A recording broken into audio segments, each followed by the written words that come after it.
Boeing 787 বিমান দুর্ঘটনায় শোকের ছায়া এখন ভারত জুড়ে। গুজরাটের আহমেদাবাদ থেকে লন্ডনের উদ্দেশ্যে ছেড়ে যাওয়ার কয়েক মিনিটের মাথায় বিধ্বস্ত হওয়া বিমান থেকে 200-র বেশি মৃতদেহ উদ্ধার করা হয়েছে। ঘটনাস্থলে থাকা কিছু মানুষও থাকতে পারে বলে জানান আহমেদাবাদের পুলিশ প্রধান GS মালিক। বিমানটি মোট 242 জন আরোহী ছিলেন। এর মধ্যে 169 জন ভারতীয়, 53 জন ব্রিটিশ, 1 জন কানাডিয়ান এবং 7 জন পর্তুগালের নাগরিক।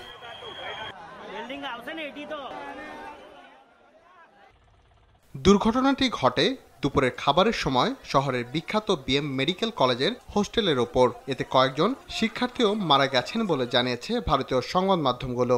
এখন পর্যন্ত একজন যাত্রীকে উদ্ধার করা হয়েছে। তার নাম রমেশ বিশ্বাস কুমার। হিন্দুস্তান টাইমসকে তিনি জানান, উড্ডয়নের 30 সেকেন্ড পর বিকট শব্দ শুনতে পান তিনি। তারপরেই সবকিছু তছনছ হয়ে যায়। চারপাশে শুধু লাশ আর বিমানের ধ্বংসাবশেষ দেখতে পান তিনি। রাডারের তথ্য অনুযায়ী বিমানটি উড্ডয়নের কয়েক সেকেন্ডের মধ্যে সেটি থেকে সংকেত পাঠানো বন্ধ হয়ে যায়। সে সময় বিমানটি 625 ফুট উপরে উঠেছিল। বিমান দুর্ঘটনায় নিহত প্রত্যেকের পরিবারকে 1 কোটি রুপি করে ক্ষতিপূরণ দেওয়ার ঘোষণা দিয়েছে টাটা গ্রুপ। এই দুর্ঘটনায় যাত্রী ও তাদের পরিবারের প্রতি সমবেদনা প্রকাশ করেছে যুক্তরাজ্যের প্রধানমন্ত্রী কিয়ার স্টারমার। সেই সঙ্গে শোক জানিয়েছে পাকিস্তান সহ বিভিন্ন দেশ। রাকিব হাসান, RTV।